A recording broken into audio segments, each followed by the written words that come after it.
So we are now in my daughter's room. She's 12 and she wanted to change. So Maria had a bunk bed here and she absolutely loved it. And when we moved to this house, it was a condition. She wanted a red bunk bed. She has a lot of homework to do at home now where she didn't before, so she wants to use this room much more in the day, whereas before it was more about sleeping. She did have the red bunk bed and we really both loved the Rectory Red by Farrow & Ball.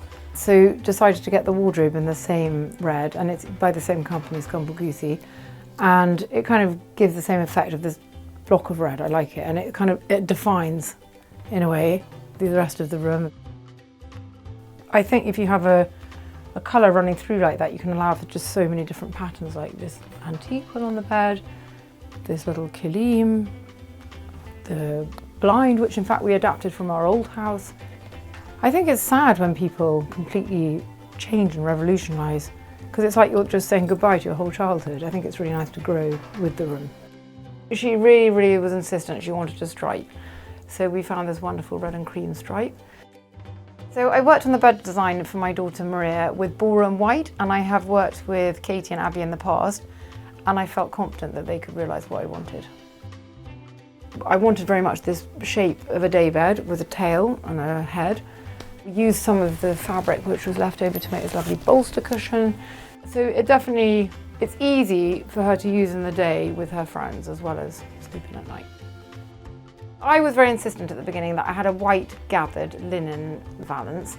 Abby and Katie persuaded me that it would be better to have this box pleat, and I have to say they were completely right, because now I think it looks like a lovely enclosed daybed. My daughter, I mean, she's the one it's for, and she's absolutely thrilled. She sits here with her friends, they play cards, they chat, and it's really transformed the room.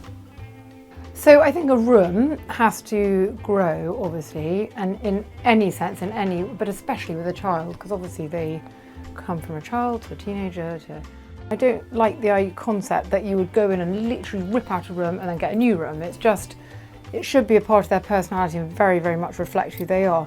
So here we've kept lots of things, like we kept that bookshelf with all her favourite books in, which she would just be devastated if I got rid of Little Grey Rabbit or if I got rid of Asterix or the Beano. But we moved the position because then it allowed for this desk to come. We've kept obviously the wall colour, the blind, but it's allowed me to be a bit more flexible. And then my friend actually made this pin board, because obviously we've kept, she likes all her childhood paintings and pictures, but this again is allowing her to be a bit more grown up and put up her own memories and awards and everything. Every room allows for a lot of growth, and you don't have to rip it apart and totally change everything.